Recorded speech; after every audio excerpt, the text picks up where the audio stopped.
Mesdames et messieurs, bonjour et bienvenue sur ce nouveau rendez-vous du décryptage sur SICA. C'est bien évidemment votre émission Angle de vue. Au sommaire de cette nouvelle émission.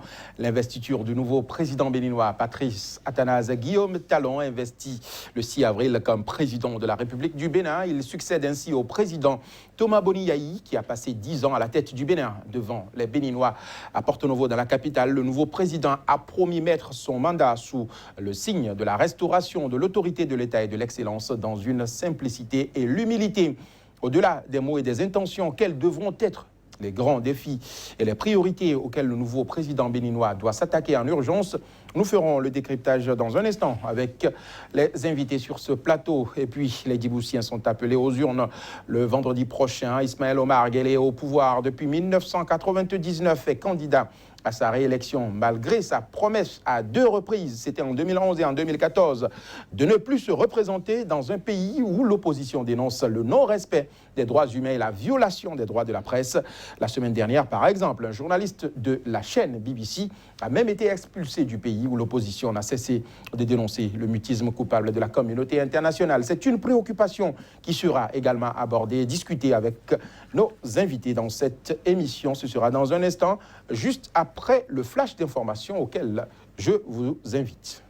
Le président djiboutien Ismaël Omar Guelleh, au pouvoir depuis 1999, est promis à une réélection lors de la présidentielle de vendredi, boycottée par une partie de l'opposition. Quelques 187 000 électeurs sur une population de 875 000 habitants sont appelés à se déplacer dans un des 455 bureaux de vote. Les résultats devraient être annoncés le soir même. Faute de preuves suffisantes, les juges de la Cour pénale internationale ont décidé mardi d'abandonner les poursuites contre le vice-président kenyan William Ruto, un revers de taille pour la procureure après des procédures marquées par des subornations présumées de témoins. Cette décision laisse néanmoins la porte ouverte à de nouvelles poursuites à l'avenir, que ce soit devant la CPI ou une juridiction nationale, a précisé la Cour.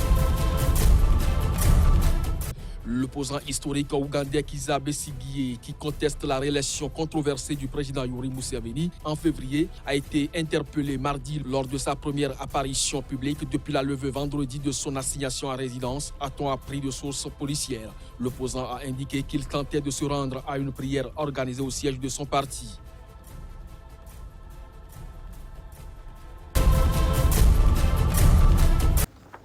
Nous lançons à présent le débat avec nos invités pour le décryptage de ce jour. Je reçois Maître Alain Orunla, il est avocat inscrit au barreau de Cotonou au Bénin. Maître Alain Orunla, bonjour et bienvenue sur le plateau de SICA. Bonjour Joël. Je reçois également sur ce plateau un journaliste, Médéric François Gongo. Il est le fondé du quotidien Actu Express qui paraît à Cotonou au Bénin. Médéric François Gongo, bonjour, merci d'être présent sur le plateau de SICA. C'est moi Joël, bonjour et bonjour maître. Bonjour. Madame, monsieur, ce sont là les 2 invités pour cette émission que je lance après cette virgule.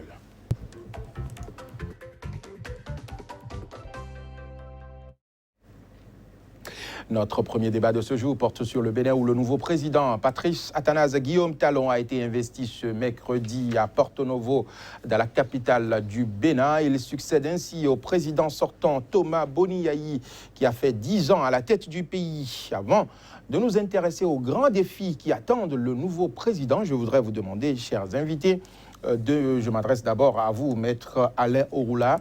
Dites-moi, quel bilan sommaire peut-on faire aujourd'hui des 10 ans du président Boni Yayi à la tête du Bénin? Un bilan très mitigé, qui a été sanctionné malheureusement de la manière la plus cruelle par les électeurs béninois. Vous pensez la manière, il a fini ses 2 mandats constitutionnels. Bien sûr, tout à fait. On finit, on peut il être... Il n'y a pas eu de sanction. On peut être félicité, même quand on sort. Et moi, je crois qu'il s'est agi de raz-de-marée contre le bilan du président Yayi Boni, raz-de-marée qui a empêché le peuple béninois d'avoir le discernement nécessaire pour procéder à un choix non passionné. Et c'est un bilan qui ne pouvait qu'être négatif parce que j'ai le privilège de faire partie de ceux qui, dès 2006, ont compris que les méthodes et l'attelage qui ont porté le président Yayi Boni ne pouvaient pas donner de résultats probants. Il a fallu 10 ans au peuple béninois pour s'en apercevoir, et il s'en aperçoit avec une virulence dans la sanction qui n'est pas compatible avec les exigences de développement. Néanmoins, il a pu réaliser quelques infrastructures. Évidemment, quand on passe... Beaucoup de Béninois disent qu'il est le champion de tous les présidents que le Bénin a connus. Il est le champion à avoir changé le visage du pays. C'est ces louanges qui ont plombé le bilan du président Yahi. Je pense que le meilleur service qu'on puisse rendre à un dirigeant, c'est de rester circonspect et critique, plutôt que de vanter ce que l'homme n'a pas fait. 10 ans à la tête d'un État, ce serait pathétique que rien ne soit réalisé. Il y a un service minimum. Oui, mais je pense que l'espoir suscité par le plébiscite du président Yahi en 2006 n'a pas été concrétisé. Je pense qu'on est resté dans l'à peu près, on est resté dans le triomphalisme et on n'a pas fait avancer ce pays qui reste l'un des plus pauvres du monde, qui reste un grand potentiel qui peut être optimisé et qui malheureusement n'avance pas en raison de facteurs liés à la politique politicienne, en raison de facteurs liés à l'émotion qui gagne très rapidement le cœur et l'esprit des Béninois. Alors justement, ce populisme qui cache peut-être le travail qui a été abattu, on sait quand même qu'il est à la base des microfinances. Il aurait quand même investi beaucoup d'efforts dans ce domaine, en dehors des infrastructures. Il a aidé beaucoup les femmes. Il a investi dans l'éducation, la gratuité de l'enseignement, de la santé. Quand même, il a fait quelque chose. Je pense que si la politique voulue par un leader que vous-même avez qualifié de populiste n'a pas été perçue, n'est pas visible et a été sanctionnée, et comme ça a été le cas lors des dernières élections, c'est bien qu'il n'y a pas de résultat probant. Je pense que notre pays attendait autre chose qu'une politique populiste. Notre pays a des défis auxquels il aurait dû faire face depuis des décennies et que nos dirigeants n'arrivent pratiquement pas à percevoir ou à booster. Je pense que le bilan du président Yahi n'est pas un bilan honorable. François Gongo, est-ce que vous ne pensez pas que Maître Alain est un peu sévère dans sa note attribuée au président Boni Yahi sortant? Deux époques. Les 5 premières années, nous avons constaté que l'espoir suscité par l'arrivée du président Boni Yahi face à la démission, face à la débâcle de la classe politique, cet espoir s'est retrouvé un peu maintenu, poussé par la volonté du chef de l'État de faire les choses autrement. On se rappelle de cette fameuse marche contre la corruption. On se rappelle également de la volonté du chef de l'État de mener la BAC à bon port. Les premières années ont été les années d'espoir, ont été les années des grands chantiers, nous l'avions constaté. Mais très vite, nous avons vu cette volonté d'amener les Béninois vers le bonheur équitable, comme il aime si bien le dire, s'est retrouvé émoussé par l'intrusion du religieux, par l'invite forcé de l'ethnie, j'allais dire, et du clan dans la gestion du pouvoir d'État, et toutes choses qui, par ailleurs, ont plombé la volonté du chef de l'État. Ajoutez à cela cette guéguerre que le chef de l'État a enclenchée très tôt contre son ami d'hier, qui est devenu ipso facto son ennemi et de surcroît son successeur. Et cela a amené le chef de l'État, durant 4 ans, à avoir les yeux rivés sur cet ennemi lointain qui aurait des satellites à l'intérieur du pays et qui manipulerait à dessein les politiques à travers les députés, à travers la société civile. Il a eu le temps de le dire. Et en somme, nous en sommes à quelques réalisations sur le plan infrastructurel, mais à un démantèlement de la classe politique, à un bâillonnement des institutions de la République, à une poltronisation de la société civile et du mouvement syndical. Et finalement, nous avons dans la balance un bilan cataclysmique du chef de l'État qui aurait eu un répondant. Vous n'êtes pas trop sévère? Non, je pense que j'ai fait la part. J'ai fait la part. Quand même des réalisations. J'ai fait la part des choses. J'ai fait la part des choses. Des réalisations physiques. Oui. Sur le plan politique. Oui. Non, sur le plan politique. Sur le plan politique, il y a une instrumentalisation des institutions, démantèlement de la classe politique, et il y a le corpus social qui s'est retrouvé meurtri. On se rappelle de cette marche qui avait été matée et dans le sang. On a vu des responsables, des syndicalistes se retrouver sur le lit ensanglanté. Une image dont le Bénin pourrait se passer. Nous avons vu un chef de l'État, à un moment donné, qui s'est retrouvé déifié ou dans sa recherche effrénée de populisme, n'a pas su faire la part des choses entre le président démocratiquement élu et les élans de timonier qui s'est donné à des moments donnés. Et je crois que le chef de l'État, le président Boni Yayi, aurait été de triste mémoire pour les Béninois jusqu'à 0 heure aujourd'hui. Nous devons à la réalité de reconnaître que même s'il y a quelques chantiers qui a été ouvert, il y a beaucoup plus d'éléphants blancs que de réalisations concrètes. Ce qui est sûr, le nouveau régime fera certainement le bilan. Nous allons tourner à présent la page Boni Yayi et Médéri François Gongo, le nouveau président Patrice Talon, vous le connaissez certainement, de l'exil à la présidence. Il promet la restauration de l'excellence et la relance de l'économie dans son discours d'investiture. Au-delà des discours, à votre avis, quels devront être les premiers défis pour le nouvel homme fort béninois, au plan institutionnel d'abord? Le timbre, le débit du discours d'investiture donne l'allure de la gouvernance. L'unique mandat de 5 ans du chef de l'État devrait être beaucoup plus parcouru des réformes institutionnelles. Et ceci se retrouve être le levier important de son action et de ses promesses en période électorale. Nous l'avons trouvé aujourd'hui déterminé. Nous avons retrouvé en un homme pas de la suffisance, mais de l'affirmation de l'autorité. Nous aurions aimé que l'autorité soit affirmée.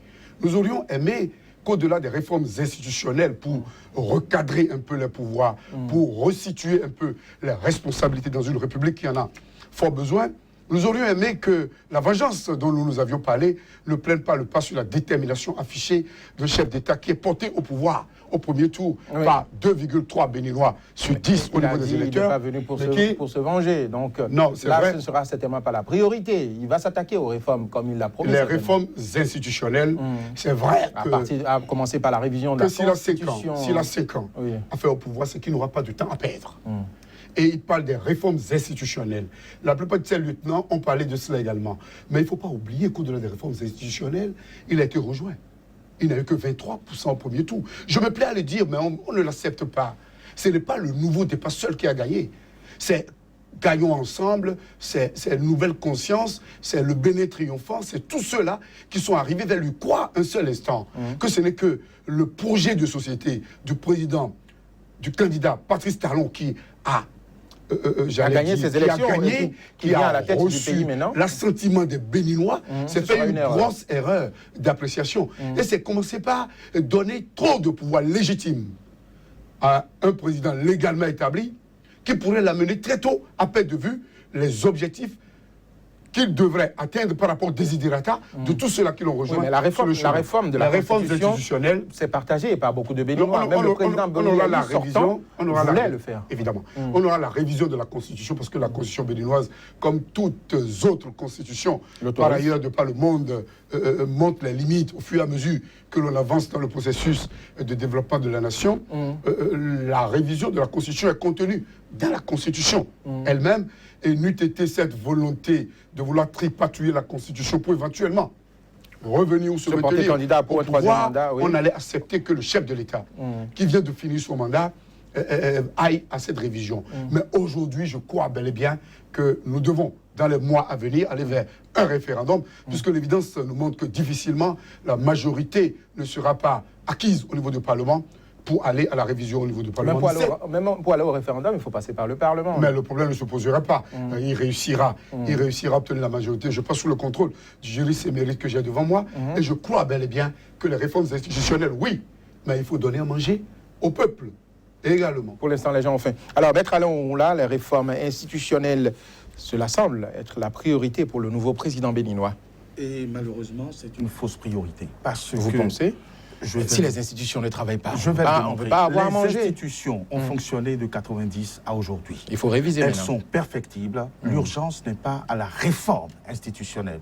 Et je dois vous dire qu'à moins de forcer le passage, de telles réformes nécessitent une réflexion au fond, un débat, une pédagogie, l'association de toutes les composantes de la société. Depuis plus de 10 ans, on en parle. Il n'y a pas eu de vrai débat. Il faut réviser la Constitution. Il faut décharger un peu le chef de l'État qui est trop puissant. C'est cela qui nous met en retard. L'urgence, c'est l'hôpital. L'urgence, c'est de donner à manger. On l'a toujours dit, depuis 1960, on donne à manger. Est-ce qu'il n'est pas temps qu'on apprenne aujourd'hui, qu'on mette en place les institutions pour pouvoir canaliser l'alimentaire? Les institutions n'ont pas besoin, en urgence, d'être réformées. Tout est perfectible. Mais la priorité n'est pas là. La priorité, c'est d'éviter que le CNHU ne continue à rester le mouroir. La priorité, c'est de faire en sorte que le Béninois puisse au moins avoir un repas par jour. La priorité, c'est à l'assainissement. Les réformes, elles sont une exigence. Mais si vous voulez faire de vraies réformes, il faut un débat apaisé, une discussion, une pédagogie et un consensus. En 5 ans, c'est impossible. À moins qu'on veuille forcer le passage. Alors, donc, à votre avis, les priorités doivent être beaucoup plus sur le plan de l'énergie, de l'économie, de l'agriculture. C'est d'abord une question de survie. Nous avons des institutions défaillantes, mais ce qui est plus défaillant, c'est l'homme béninois. Nous ne respectons pas les textes et vous ne pouvez pas... Vous voyez, ces réformes sont encore une réaction épidermique parce que nous avons eu un président hyperactif qui a usé et abusé de ses prérogatives, mais avec la complicité de toute la classe politique et de tous les présidents des institutions. On pense que la réaction, c'est de réformer. Mais vous aurez les mêmes travers. Oui, pour leur donner plus d'indépendance. Ce qui est plus important, mais tout le monde est indépendant. C'est des institutions qui pensent qu'il est nécessaire de faire allégeance. Et que cela ne permet plus au président de la République d'avoir un impact sur le président de l'Assemblée, le président de la Cour constitutionnelle, le président de la HAC, par exemple. Non, je suis désolé. Chacun sera vraiment indépendant. Vous vous rendez compte que le président de la HAC, aujourd'hui, est nommé par le président de la République. Il n'est pas obligé de faire ce qu'on lui dit. Quand vous nommez un cadre et que vous lui demandez de faire le mouton, s'il fait le mouton, c'est son problème. Il y a des gens dans ce pays qui refusent de courber les chines. Mais si vous avez des responsables politiques ou à divers niveaux qui pensent que leur promotion est nécessairement dans la proximité avec le chef et qui n'ont pas à cœur les intérêts du pays, l'intérêt général, ce n'est pas la faute aux institutions. Vous pouvez changer les règles comme vous voudrez, tant que nous n'aurons pas des responsables de type nouveau et donc des Béninois de type nouveau, la question demeure. Comment avoir ces Béninois de type nouveau? Mais écoutez, il faut savoir piocher, pas toujours les mêmes. Vous avez vu la coalition de la rupture. Je salue l'élection du président, mais je suis circonspect, j'ai des doutes parce que c'est les mêmes qui ont conduit le président Yahya Boni à la catastrophe. C'est une question de mentalité, de méthode. Quand vous avez un chef qui a la conscience et l'esprit de responsabilité pour laisser chaque institution jouer sa partition, il n'y a pas de difficulté. Tout rentre dans l'ordre. Je ne dis pas que les réformes ne s'imposent pas, mais ce n'est pas l'urgence, ce n'est pas la réforme qui va donner à manger au peuple béninois. Peut-être que le nouveau président aura engagé toutes les réformes sur tous les plans. On aura l'économique à part et on aura aussi l'institutionnel. Je vous dis très franchement. Vous préférez l'économique d'abord? Je ne préfère pas. C'est lui qui est élu avec une équipe. Non, on pense que c'est ça. En tant que citoyen béninois, en tant que citoyen et en tant qu'observateur très attentif, une réforme que l'on pense obligatoire pour sanctionner les dérapages d'un individu, le président Boni Yahi, ce n'est pas ça la réforme. La réforme, c'est le temps, la réforme, c'est le débat, la réforme, c'est le consensus, la réforme, c'est l'explication. Donc, en 5 ans, vous ne pouvez pas le faire. Ça c'est évident. Ça peut se faire si tous les Béninois sont d'accord. Mais bien sûr, ça peut se comprendre facilement. Mais il faut les mettre d'accord. Vous avez parlé des urgences et des priorités. L'urgence, c'est de régler le problème de l'énergie. L'urgence, c'est de régler et de trouver un plan d'urgence à l'hôpital. C'est de trouver un plan d'urgence à l'école qui est totalement délabré. C'est de renouer le tissu social et refaire la cohésion. Donner confiance aux Béninois. C'est de lutter de manière implacable contre la corruption, l'impunité et la malgouvernance qui ont caractérisé notre pays. C'est de lutter contre la politisation à outrance de notre administration qui n'a pas les moyens d'être efficiente. C'est de remettre de la justice sociale dans ce Bénin où il ne faut plus que nous ayons une république de copains ou de coquins, mais de privilégier effectivement les compétences où qu'elles se trouvent, sans question d'origine, de couleur ou d'accointance avec le régime en place. Je pense que c'est les priorités et les seules manières d'aller vers des réformes dans un cadre consensuel et apaisé. Les jours à venir, nous le dirons. Médéric François Gongo, le président Boni Yahi fut incontestablement un président qui a lancé beaucoup de construction d'infrastructures, mais malheureusement, on a eu beaucoup d'infrastructures restées inachevées, de même qu'une série d'affaires et de scandales que le régime de fin a connues. À votre avis, quelle suite pourrons-nous attendre de ces différentes affaires sous le nouveau régime? De toute façon, on parle de ce qu'il n'y aurait pas chasse aux sorcières, mais cela ne saurait augurer de ce que l'impunité serait toujours de règle.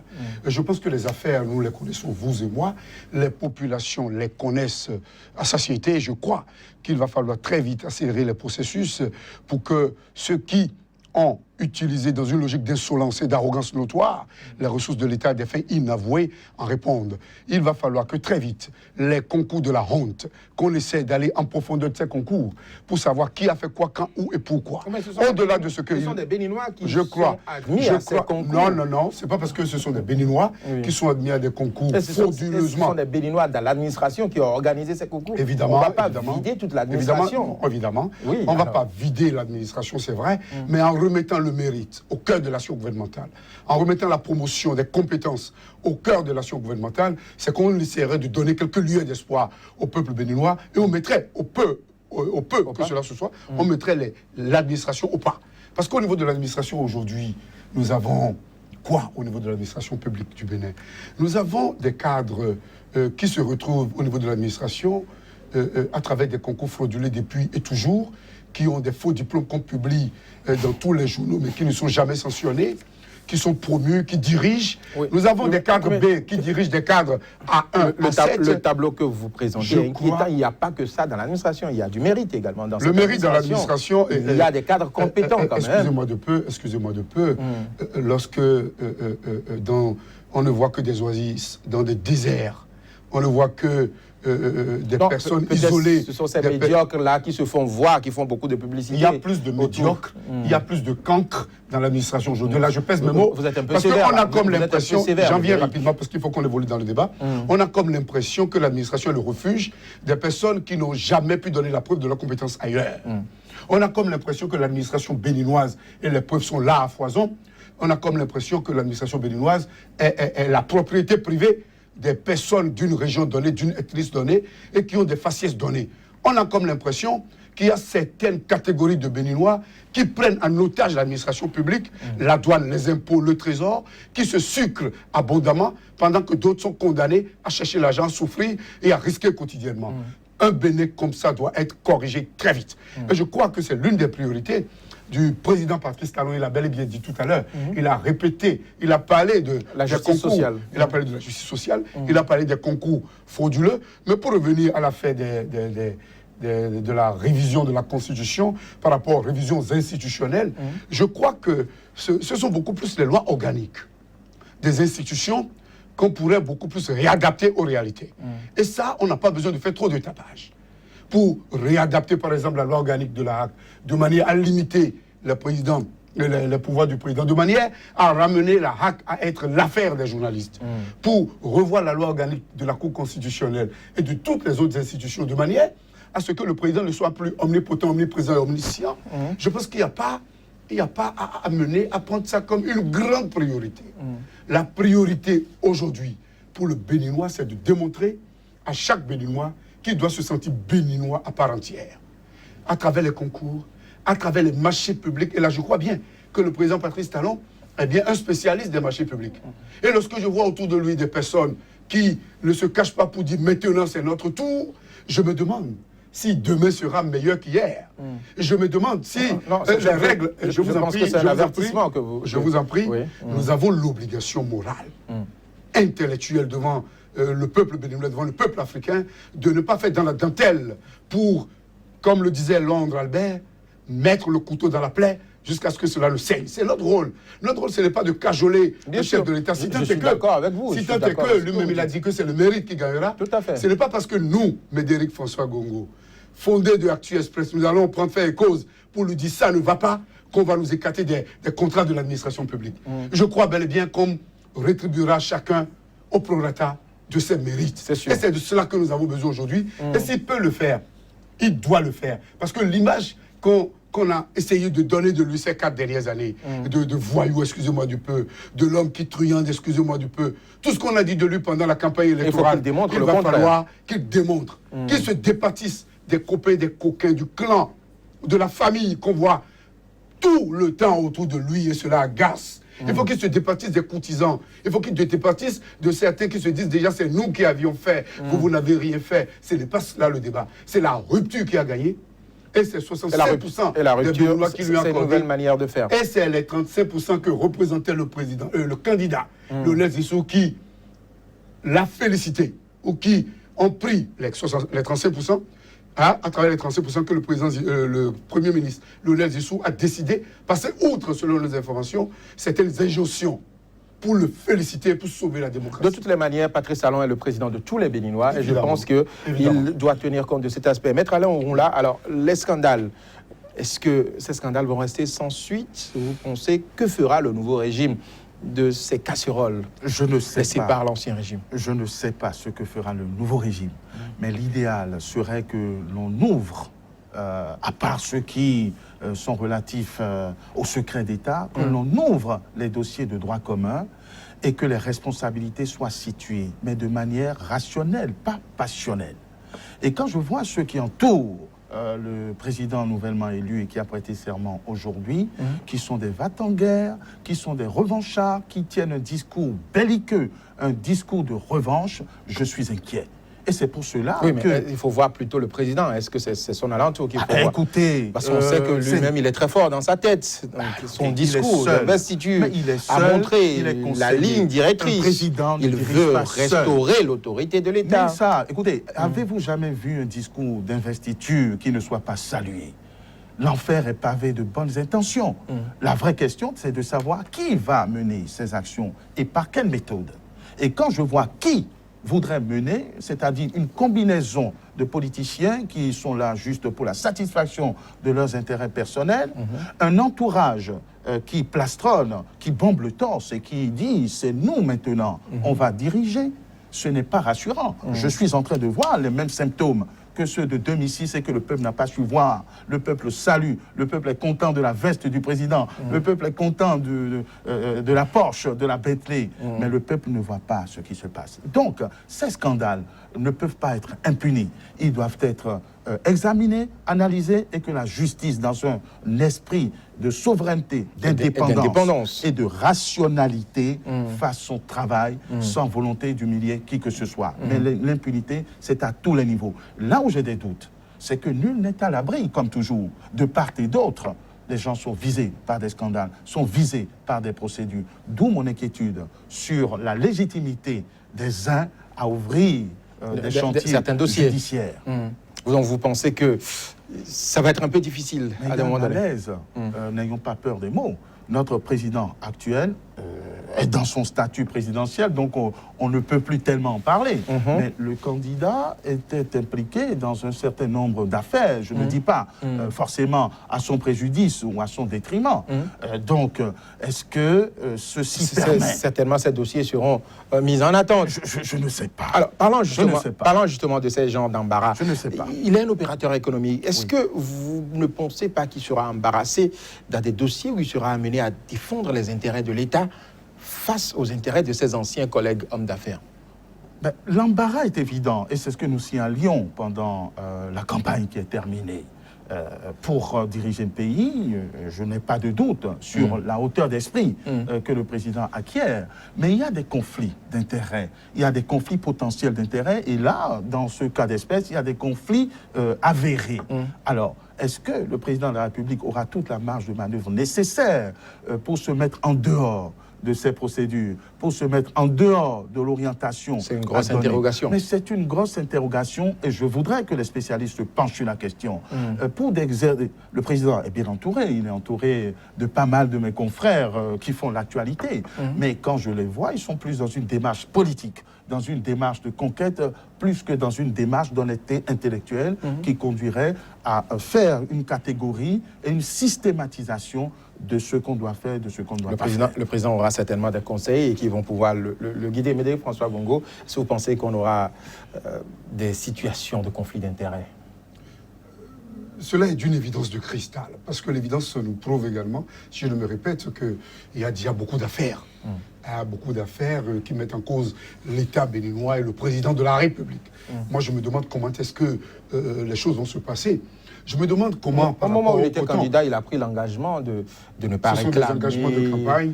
Je pense qu'à l'épreuve des événements, c'est très clair et net que nous aurons des difficultés dans les appréciations et dans les jours à venir. J'espère bel et bien que Sika ne nous fermerait pas les portes. Lorsque nous aurons de la matière, je vous rassure que Sika est une chaîne panafricaine. Évidemment, évidemment. Et c'est là notre fierté.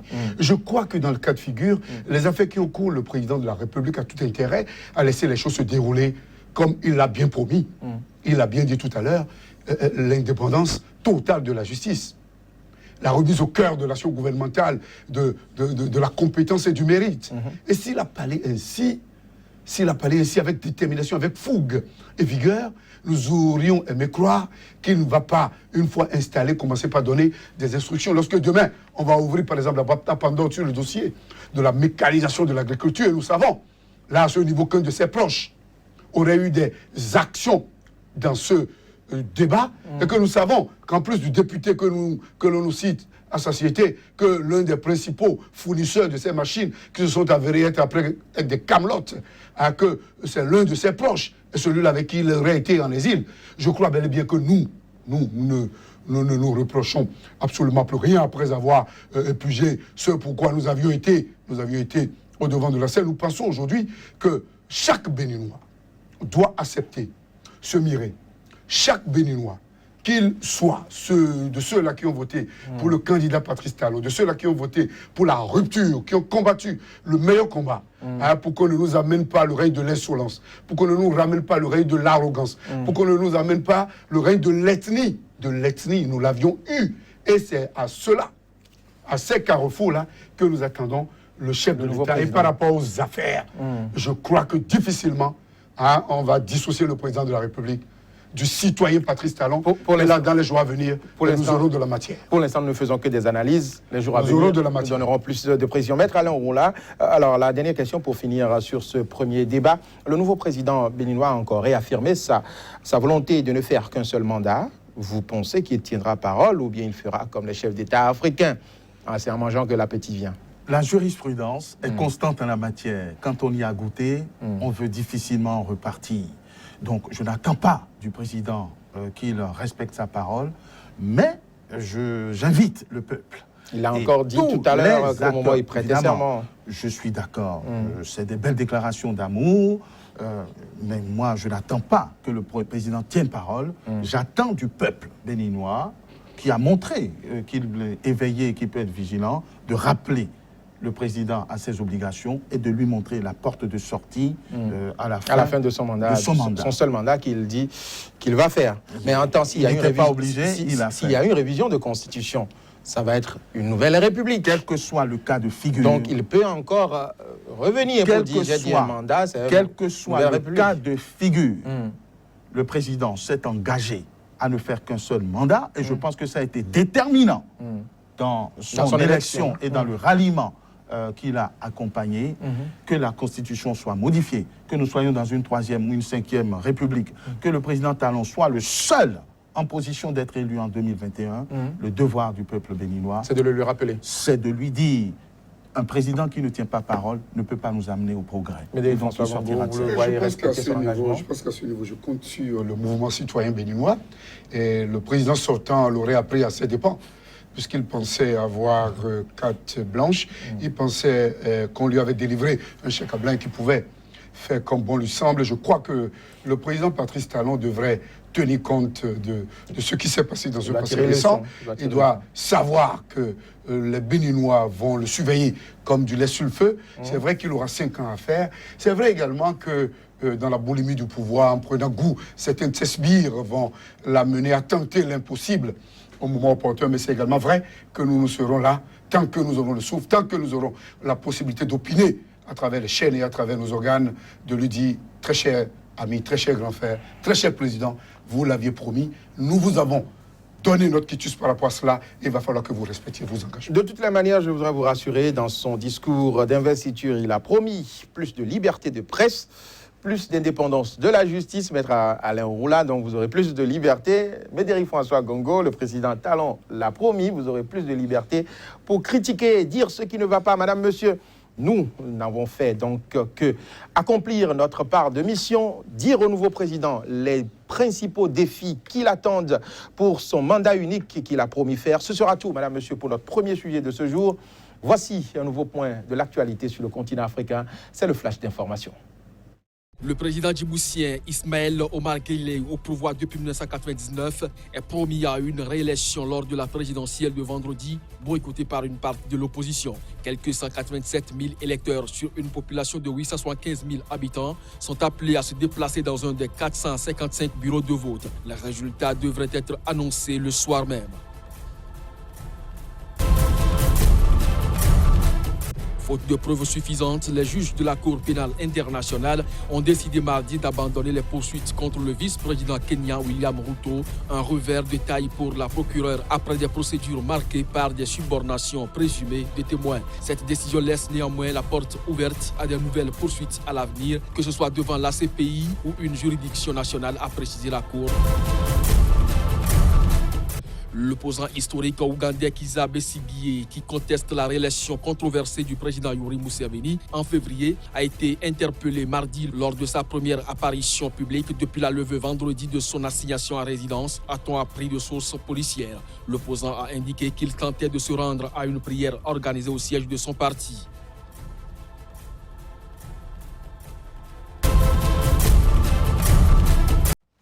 Le débat se poursuit sur Sika. Les Djiboutiens sont appelés aux urnes le vendredi prochain. Ismaël Omar Guelleh, au pouvoir depuis 1999, est candidat à sa propre réélection malgré sa promesse de ne plus se représenter en 2011 et en 2014. Il l'avait dit dans un Djibouti où l'opposition dénonce le non-respect des droits humains et la liberté de la presse. La semaine dernière, un journaliste de la chaîne BBC a même été expulsé du pays où l'opposition n'a cessé de dénoncer le mutisme de la communauté internationale. Sommes-nous à la veille d'une élection sans enjeu au Djibouti? Nous lançons le débat après cette virgule.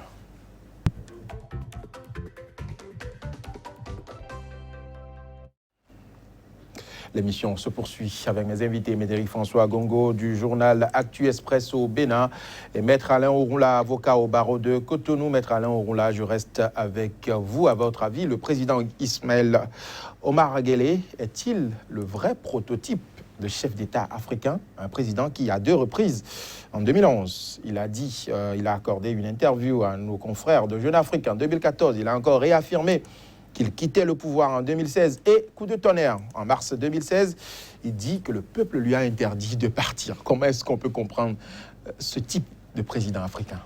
C'est le prototype même de l'homme politique et c'est le prototype du chef africain qui n'est pas entravé, qui n'est pas arrêté par d'autres forces. Effectivement, sous d'autres cieux, la parole donnée, elle est toujours reçue avec circonspection, mais tout est mis en œuvre pour que cette parole soit respectée.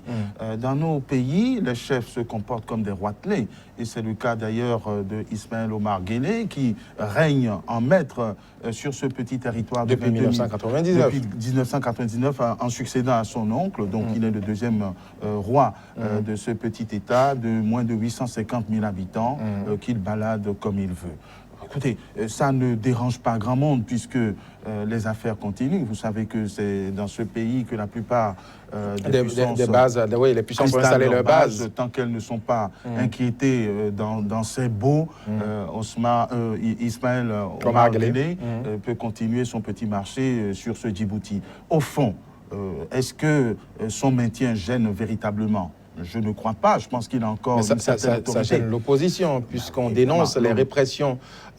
Les droits humains ne sont pas respectés. La liberté de presse n'est pas respectée. En fait, le vrai problème se situe à ce niveau. Je pense que ce n'est pas utile et ce n'est pas judicieux d'encourager Ismaël Omar Guelleh à continuer ses exactions, à faire tirer sur toute forme de contestation. Et c'est là-dessus, effectivement, que le silence de la communauté internationale et surtout des États-Unis, de la France, de la Chine qui se prépare à installer sa base, c'est là-dessus que le silence de ces puissances est coupable. Médéric François Gongo, un président qui ne tient pas sa promesse, il l'a promis 2 fois. À quelques mois de la présidentielle, il dit que le peuple lui interdit de partir. La manipulation de l'information, les présidents africains de cette caste prennent leur population pour des godillots. je crois que dans le cas de figure, le silence coupable de la communauté internationale qui se retrouve en position stratégique sur le plan militaire dans cette région, la communauté internationale est véritablement interpellée. Pourquoi devrait-on accepter que des présidents comme Gbagbo, comme des présidents comme même Yahi Boni, comme d'autres présidents, partent au terme de leur mandat réglementairement établi par la Constitution? Et pourquoi devrait-on accepter qu'au même moment, il y ait des présidents qui se plaisent à torturer leur population, à foutre au pied allègrement les règles élémentaires du respect de la liberté de presse, du respect du droit humain, tout simplement. Et là, nous nous demandons si, selon que les nations, selon que les présidents représentent des intérêts de taille pour nos parrains de l'Occident, l'on attaque ou l'on adoucit les règles internationales. Je crois que dans le cas de figure, le président djiboutien doit savoir que même s'il contrôle la situation, parce qu'avec 850 000 habitants, tout comme en Guinée équatoriale et partout ailleurs, nous n'avons pas un très grand nombre d'habitants, nous n'avons pas une société civile vivace, nous n'avons pas une presse qui peut à des moments donnés se soustraire du dictat de manière complète pour aller vers l'opinion libre.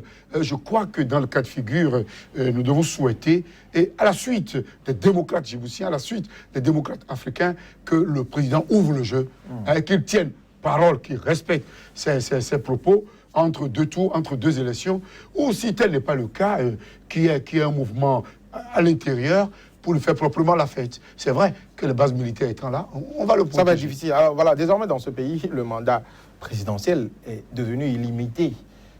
Est-ce qu'il ne risque pas de devenir un président à vie? Eh bien là, il va à l'école de Denis Sassou Nguesso, il va à l'école de Kagame, il va à l'école... que l'autre a tenté, ou encore de Idriss Déby. Et voilà, bon. Mais si tel est le cas, qu'on accepte alors qu'on ait des royautés en Afrique.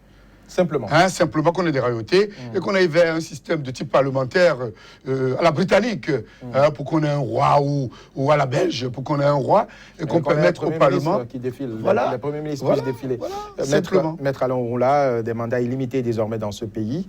Ismaël Omar Guelleh, un président à vie, certainement. Le président qui refuse d'honorer sa parole, qui déverrouille les mandats, c'est évident que la présomption pour qu'il se maintienne à vie est avérée. Pourvu qu'il respecte son cahier des charges, parce que ce qui m'a amusé, c'est que cette fameuse communauté internationale exige de ce président qu'il y ait au moins un média indépendant.